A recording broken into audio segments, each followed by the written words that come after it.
ایمان ابو طالب پر کسی سے بحث نہ کیا کیجیے، کیوں؟ کیونکہ یہ ابو طالب کی توہین ہے، اس نے ایمان ابو طالب کی عظمت کو دیکھنا ہے تو یہ صف انبیاء میں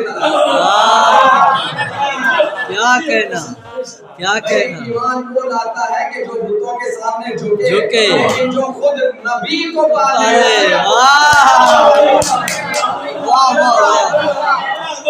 کیا کہنا تم دوسروں کی عظمت بڑھانے کے لیے ابو طالب کر رہے ہو، تم جس سے ابو طالب کا مقایسہ کرتے ہو وہ تو تلقا ہے۔ میں اشارہ کر کے بس گزر جاؤں گا، جس نے علی کی تلوار کے ڈر سے فتح کیا کہنا کیا کہنا تلوار اسلام سے ڈر کے فتح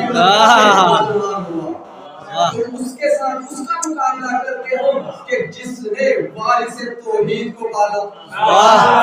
اور یاد رکھیے گا اس نے بھی 2 بچے پالے، ایک حکیم شام بنائے گئے، ایک نبی مصطفیٰ سلطان الانبیاء بنا، ایک علی مرتضیٰ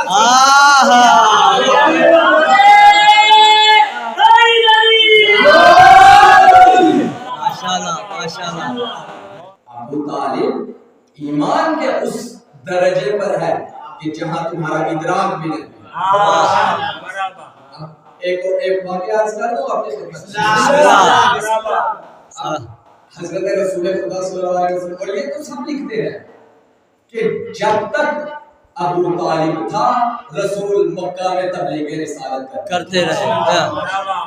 جب حضرت خدیجہ اس دنیا سے گئی شیب ابی طالب کے بعد اور حضرت ابو طالب گئے تو رسول اللہ کو ہجرت کا حکم ملا۔ جس تلوار کے زور سے اسلام پھیلتا رہا اسے ابو طالب کی تلوار کہتے ہیں، جس دولت کی بنیاد پر اسلام پھیلا اسے دولت خدیجہ۔ ایک دن حضرت رسول خدا صلی اللہ علیہ وسلم کی مشرکین مکہ نے میرے رسول کی توہین کی، اوجڑی کے گندگی کو میرے رسول اللہ صلی اللہ علیہ وسلم پر پھینکا، توہین کی۔ شکستہ دل کے ساتھ جناب ختم مرتبہ محمد مصطفیٰ صلی اللہ علیہ وسلم تشریف لائے ابو طالب کے پاس اور کہا کہ اے چچا دیکھیے آپ کے ہوتے ہوئے۔ ابو طالب نے دیکھا جلال میں آ گئے۔ حضرت ابو طالب نے ہم سے سید الشہداء کو حکم دیا کہ یہ جو بچا ہوا اوجڑی کا گند ہے یہ اٹھائے اور ان سب کے منہ پہ مرو۔ جب یہ مل لیا تو پھر رسول کی طرف ابو طالب اشارہ کر کے کہتے ہیں اے میرے بھتیجے اب راضی ہو؟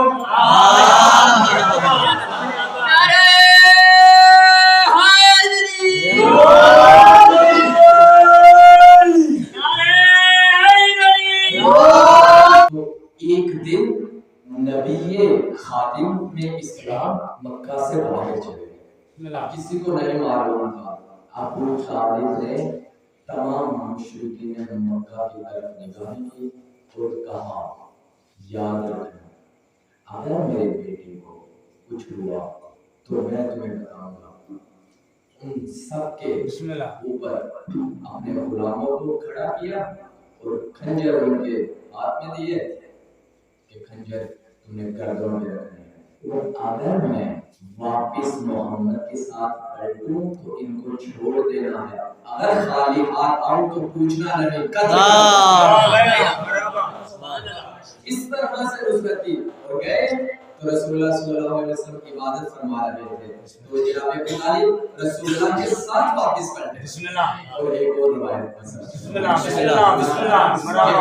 کافی کی روایت یاد رکھیے گا، یہ جو کہتے ہیں یہ رسول اللہ کے معاذ اللہ والد محترم اسلام نہیں رہتے، والد محترم یا چاچا دادا اسلام نہیں رہتے، اصل میں ان کے بڑے بتوں میں مصروف ہیں اسلام کی اس لیے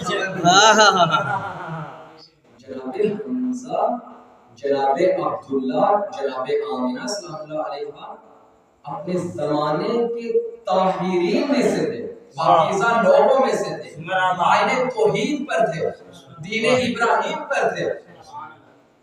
یہ بتوں کے سامنے جھکنے والے نہیں تھے۔ کیونکہ یہ ہمارا عقیدہ ہے کہ انبیاء علیہ السلام اس صلب میں ہوتا ہے کہ جو مشرک نہ ہو، اور اس بدن میں ان کا نور آتا ہے کہ جو پاکیزہ ترین بدن ہوتے ہیں، پاکیزہ ترین ارحام ہوتے ہیں۔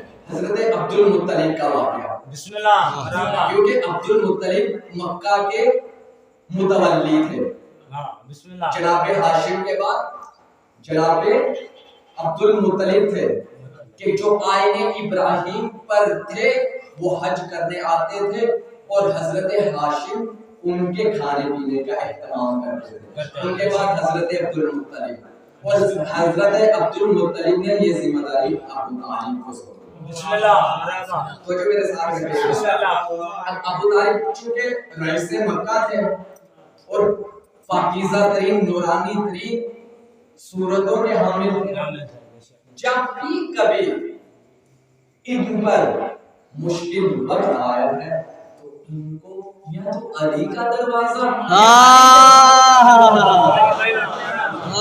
بھائی یہی تو وجہ ہے کہ یہ خود کہہ گئے کہ لولا علی الہلک، اگر علی نہ ہوتے تو ہلاک ہو جاتے۔ واہ واہ، ماشاءاللہ ماشاءاللہ۔ اچھا کیا ہوا؟ مکہ میں قحط پڑ گیا، بارشیں نہیں برس رہی۔ اب جب بارشیں نہیں برس رہی تو وہ بھی جانتا ہے کہ جس اللہ سبحانہ و تعالیٰ سے عبد المطلب کا تعلق ہے نا، وہی بارش برساتا ہے، وہی اناج اگاتا ہے۔ اب عرب کے لوگ بھی یہ جانتے تھے۔ عرب کے لوگ آئے جناب عبد المطلب کے در پہ اور آ کر کے کہا کہ عبد المطلب قحط سے ہم مرے جا رہے ہیں، بارشیں برس نہیں رہی، دعا کرو کہ بارش برس پڑے۔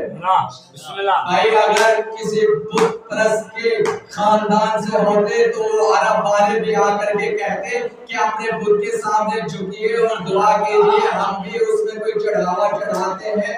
لیکن عرب والوں نے نہ یہ کہا، کیونکہ وہ بھی جانتے تھے کہ یہ توحید پرست خاندان ہے، اور خود ابو طالب بھی اس منزل اعلیٰ و عرفہ پر فائز تھا۔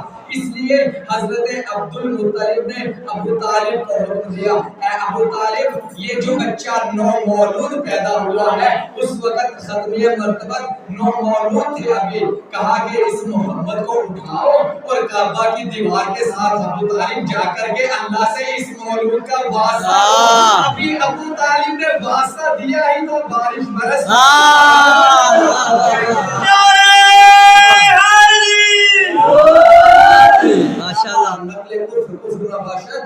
اگر یہ بھی بت پرست ہوتے تو عبد المطلب کہتے ابو طالب جاؤ بت کے سامنے، عبد المطلب نے ابو طالب سے کہا اس نبی کو اٹھاؤ، تمہاری نظروں میں وہ 40 سال کے بعد، لیکن جو خود اس منزل اعلیٰ پر فائز تھے، ان کی آنکھیں جان رہے تھے کہ یہ پیدا ہونے والا عبداللہ کا لال، آمینہ کا لال، اس عظمت کا مالک ہے۔ وہ 40 سال بعد تمہیں اس لیے نبی لگتے ہیں کیونکہ تمہارے 40 سال کے بعد ادھر آئے۔